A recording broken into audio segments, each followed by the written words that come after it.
Hello, greetings to you on Guru Purnima. I will now try to explain hybridization to you. We will start with writing the electronic configuration of some elements. We will just recall whatever we remember. Suppose I am writing the electronic configuration of carbon. You know that the atomic number of carbon is 6.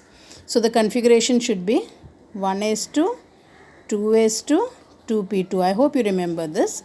This can also be represented this way as 1s having 2 electrons.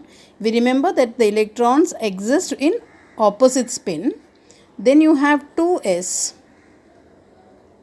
and then 2p. 2p we know is made of 3 orbitals. Each orbital at the max can occupy 2 electrons. Since in 2p we have 2 electrons, and Hund's rule, whatever you call it, says that electrons will first occupy these orbitals singly. So they will have to go into each orbital and with parallel spin. I know you remember this, but we'll just recall. So they enter in a parallel spin. Okay. Now this is carbon. Suppose we have to write for boron. Boron is 5.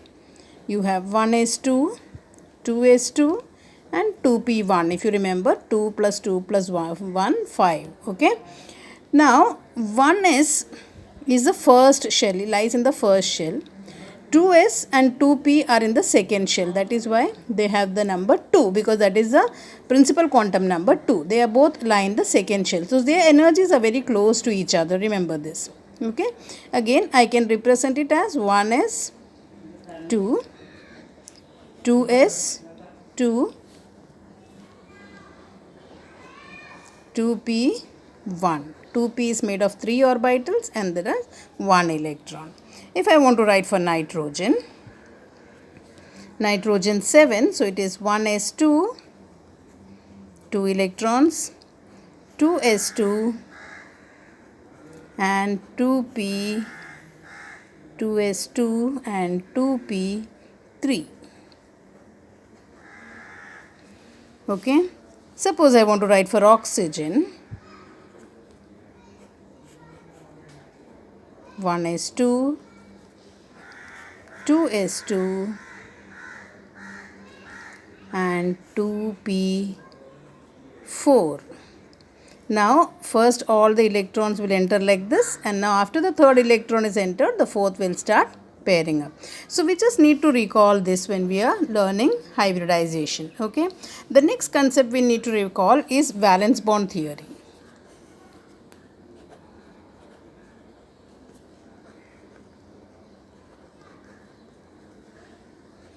Valence bond theory says that when bonds are formed, they are formed by overlap of orbitals.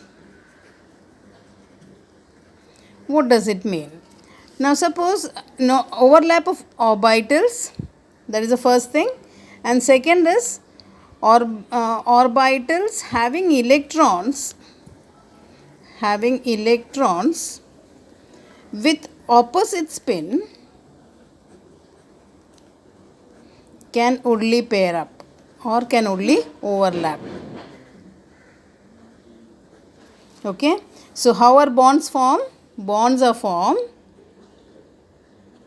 by overlap of orbitals. How are bonds formed? Bonds are formed by overlap of orbitals.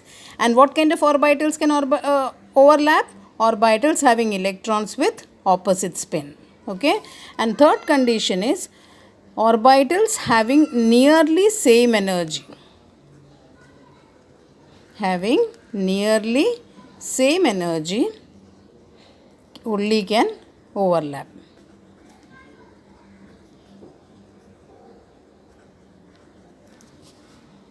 Okay. So now let us see what it means. Now suppose I have a hydrogen atom. We know hydrogen ka 1s1 hai, because atomic number is 1. It is 1s1.